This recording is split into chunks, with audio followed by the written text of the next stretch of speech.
ഈ കഴിഞ്ഞ കുറെ നാളുകളായി മാധ്യമങ്ങളിൽ ഏറ്റവും സജീവമായി നിന്നൊരു വിഷയമായിരുന്നു ശബരിമലയിലെ സ്വർണ്ണക്കൊള്ള. ഈ തെരഞ്ഞെടുപ്പിൽ പത്തനംതിട്ട ജില്ലയിൽ ശബരിമലയിലെ സ്വർണ്ണക്കൊള്ള ഒരു തെരഞ്ഞെടുപ്പ് വിഷയമാണോ, ആളുകളെ സ്വാധീനിക്കുന്ന വിഷയമാണോ? അല്ല, ഒരു കാരണവശാലും ശബരിമല വിഷയം ഈ തെരഞ്ഞെടുപ്പിൽ ബാധിക്കില്ല. കാരണമുണ്ട്, ഇപ്പോഴത്തെ വികസനം തന്നെയാണ് ഏറ്റവും കൂടുതൽ ഈ ശബരിമലയ്ക്ക് വേണ്ടി ഫണ്ട് അനുവദിച്ചത് ഇടതുപക്ഷ സർക്കാരാണ് എക്കാലവും. അവിടെ നിന്ന് ഒരു സത്യസന്ധമായിട്ട് സർക്കാർ ഒരിക്കലും അവിടെ നിന്നുള്ള ഒരു ഫണ്ടുകളും എടുത്തിട്ടുമില്ല. ഒരു ചോദ്യം ആരോടാണ്?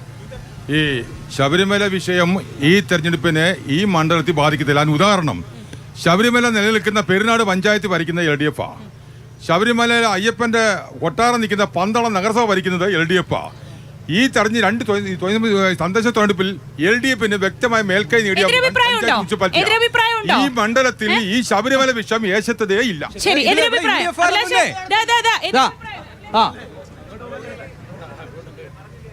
ശബരിമല വിഷയത്തിൽ പൂർണ്ണമായും എതിരഭിപ്രായമുണ്ട്. കാരണം കഴിഞ്ഞ 15 കൊല്ലക്കാലം കൊണ്ട് ഈ സംസ്ഥാനം പിണറായി വിജയൻ്റെ നേതൃത്വത്തിലുള്ള ഗവൺമെൻറ് ഭരിക്കുകയാണ്. ഇവിടെ വർദ്ധിച്ചു വരുന്ന വിലക്കയറ്റങ്ങൾ, അതുപോലെ തന്നെ നിത്യോപയോഗ സാധനങ്ങളുടെ വിലക്കയറ്റങ്ങൾ, ഏറ്റവും ഒടുവിലായിട്ട് ഇപ്പോൾ വന്നിരിക്കുന്ന ഈ ശബരിമല വിഷയമെന്ന് പറഞ്ഞാൽ പൂർണ്ണമായിട്ടും ഈ തെരഞ്ഞെടുപ്പിനെ ബാധിക്കും. അത് UDFന് അനുകൂലമായിട്ട് വരും.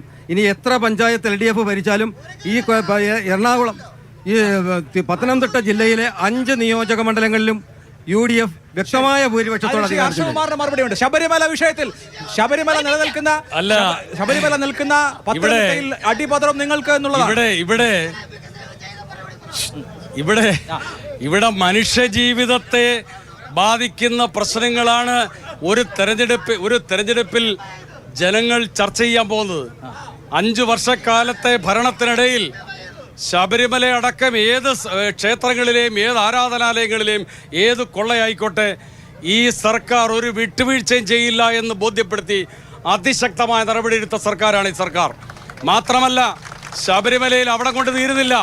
ശബരിമലയിൽ ഇന്ന് ഈ സമരത്തിനിറങ്ങിയ UDF ഉണ്ടല്ലോ, UDFന്റെ ഭരണകാലത്ത് അന്നത്തെ ദേവസ്വം മന്ത്രിയായിരുന്ന VS ശിവകുമാറിന്റെ സഹോദരൻ ജയകുമാർ 3.5 കോടിയുടെ പാത്രം വാങ്ങിയ അഴിമതി കേസ് വിജിലൻസിന്റെ മുമ്പിൽ എത്തിച്ചത് പിണറായി വിജയന്റെ ഗവൺമെന്റാണ്.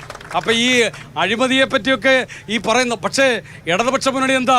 ഇടതുപക്ഷ മുന്നണി ആരായാലും, അതിൽ ഇടതുപക്ഷത്തുള്ള ആളായാലും വലതുപക്ഷത്തുള്ള ആളായാലും മോഷണം നടത്തിയ ആളുകൾ അല്ലെങ്കിൽ അവിടെ ക്രമക്കേട് നടത്തിയ ആളുകൾ അവരുടെ പേരിൽ കർശനമായി നടപടി. പക്ഷേ പത്മകുമാറിനെ അറസ്റ്റ് ചെയ്തല്ലോ, പാർട്ടി നടപടിയെടുക്കാൻ കുറ്റപത്രം വരട്ടെ. ഞങ്ങൾ ഇപ്പോഴും പറയുന്നു. ഇപ്പൊ ഞങ്ങൾ എന്താ ചെയ്യുന്നത്? ഇപ്പൊ പത്മകുമാറിനെ മാറ്റി.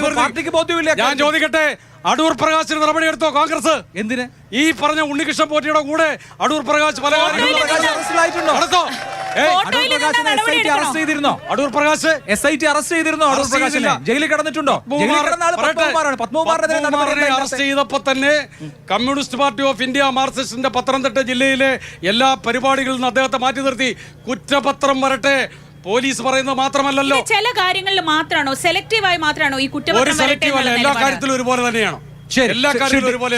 ഞാൻ പറഞ്ഞു തീർന്നില്ല. പെട്ടെന്ന് ഈ ശബരിമല അല്ല, ഇവരെ സംബന്ധിച്ചിടത്തോളം ഇവർ 2 കൂട്ടരും ശബരിമലയിൽ പിടിച്ചാണ് നിൽക്കുന്നത്. പക്ഷേ കഴിഞ്ഞ 5 വർഷക്കാലം 10 വർഷം മുമ്പുണ്ടായിരുന്ന ഇരുട്ടിൽ നിന്ന് കേരളത്തെ മാറ്റി വെളിച്ചത്തിലേക്ക് കൊണ്ടുവന്നൊരു ഗവൺമെന്റ്. ആ ഗവൺമെന്റിനെ കേരളത്തിലെ ജനങ്ങൾ കാണാതിരിക്കാൻ പറ്റുമോ? 62 ലക്ഷം പേർക്ക് മുടങ്ങാതെ പെൻഷൻ കൊടുക്കുന്ന ഗവൺമെന്റിനെ കാണാതിരിക്കാൻ പറ്റുമോ? റേഷൻ കടയിൽ ചെന്നാൽ കൃത്യമായി സാധനം കിട്ടുന്ന സാഹചര്യം സൃഷ്ടിച്ച ഒരു ഗവൺമെന്റിനെ കേരളത്തിൽ നാഷണൽ ഹൈവേ ഒരു ഗവൺമെന്റ്. ശബരിമലയല്ല, ജനങ്ങളുടെ ജീവൽ പ്രശ്നമാണ് വിഷയം. അതാണ് LDF ചൂണ്ടിക്കാണിക്കുന്നത്. ഞാൻ ആദ്യം മറുപടി പറയാം. ജീവൽ പ്രശ്നമാണ് പ്രശ്നം. ഇടതുപക്ഷ ജനാധിപത്യ മുന്നണി കേരളത്തിൽ അധികാരത്തിൽ വന്നതിന് ശേഷം വില കൂടാത്ത ഏതെങ്കിലും ഒരു സാധനം കേരളത്തിലുണ്ടോ? അരിയുടെ വില എന്താ ഇന്ന്? വെളിച്ചെണ്ണയുടെ വില എന്താ? നികുതി വർദ്ധിപ്പിക്കാത്ത ഏതെങ്കിലും ഒരു മേഖലയുണ്ടോ? വസ്തുനികുതി, കെട്ടിട നികുതി, കറണ്ട് ചാർജ്, വെള്ളത്തിൻ്റെ കരം, മനുഷ്യനുമായി ബന്ധപ്പെട്ട മനുഷ്യൻ്റെ നിത്യജീവിതവുമായി ബന്ധപ്പെട്ട എല്ലാ സ്ഥലങ്ങളിലും എല്ലാ മേഖലയിലും എത്രയോ മടങ്ങ്, 100 മടങ്ങ് 500 മടങ്ങ് വിലവർധനവുണ്ടായ നികുതി വർദ്ധിച്ച് ഒരു ഗവൺമെൻറ്റിനെ സംബന്ധിച്ച് പറയുകയാണ് 5 വർഷക്കാലമായി ഇതെല്ലാം മനോഹരമാക്കിയെന്ന് പറഞ്ഞാൽ ഈ നാട്ടിലെ ജനങ്ങൾ മണ്ടന്മാരല്ലെന്ന് തെളിയിച്ച തെരഞ്ഞെടുപ്പാണ് കഴിഞ്ഞ തെരഞ്ഞെടുപ്പ്. അതുകൊണ്ടാണ് ജനങ്ങൾ വോട്ട് ചെയ്തത്. ഇവിടെ ആർക്ക് നിഷേധിക്കാൻ പറ്റും? ഈ പറഞ്ഞ വെള്ളക്കരം കൂട്ടിയില്ലേ 40 രൂപയായിരുന്നു. എത്ര ശതമാനം വർധനമാണ്? 140 രൂപയാണ് ഇന്ന് മിനിമം. 40 രൂപ വെള്ളക്കരം മിനിമം ഉണ്ടായിരുന്ന സ്ഥലത്ത് നിന്ന് 140 ഈ മുഴുവൻ കരങ്ങളും വർദ്ധിപ്പിച്ചു. ഞാൻ എൻ്റെ വിശദാംശങ്ങളിൽ ഈ ഇരിക്കുന്ന മുഴുവൻ ജനങ്ങൾ, ഞാൻ രാഷ്ട്രീയമല്ലത്, ജനങ്ങളെ ബാധിക്കുന്ന പ്രശ്നം രാഷ്ട്രീയമല്ല. ശബരിമല വിഷയത്തിൽ നിങ്ങൾ തന്നെ ചോദിച്ചു. ശബരിമലയിൽ CPM ജില്ലാ കമ്മിറ്റി അംഗം ജയിലിൽ കിടന്നു. പാർട്ടി നടപടിയെടുത്തില്ല, അത് അവരുടെ പാർട്ടിയുടെ ആഭ്യന്തര കാര്യം. പക്ഷേ പൊതുസമൂഹത്തോട് മറുപടി പറയണ്ടേ? ഇവിടെ ശബരിമലയിൽ ശ്രീ അടൂർ പ്രകാശിൻ്റെ കാര്യം പറഞ്ഞു. ദേവസ്വം മന്ത്രിയായിരുന്ന കടകംപള്ളി സുരേന്ദ്രനോടൊപ്പം നിന്ന ഫോട്ടോ ഇല്ലേ? കേസെടുക്കണ്ടേ? ഈ പറഞ്ഞാണെങ്കിൽ പാർട്ടി ജില്ലാ സെക്രട്ടറി ആയിരിക്കുന്ന രാജു എബ്രഹാം ഈ പറയുന്ന പോറ്റിയുടെ വീട്ടിൽ പോയി അദ്ദേഹത്തിന്റെ പിതാവിനോടൊപ്പം നിൽക്കുന്ന ഈ പറയുന്ന പോറ്റിയോടൊപ്പം നിൽക്കുന്ന ഫോട്ടോ ഉണ്ട്. നടപടി ഉണ്ടായോ? ഇല്ലല്ലോ. കേസെടുത്തോ? ഇല്ലല്ലോ. അപ്പൊ ഇതൊക്കെ അതെ മുഖ്യമന്ത്രിയോടൊപ്പം. അപ്പൊ ഫോട്ടോ നിൽക്കുന്നതിനോടൊപ്പം കേസെടുക്കണമെന്ന് ഞങ്ങൾ പറയില്ല. ശരി.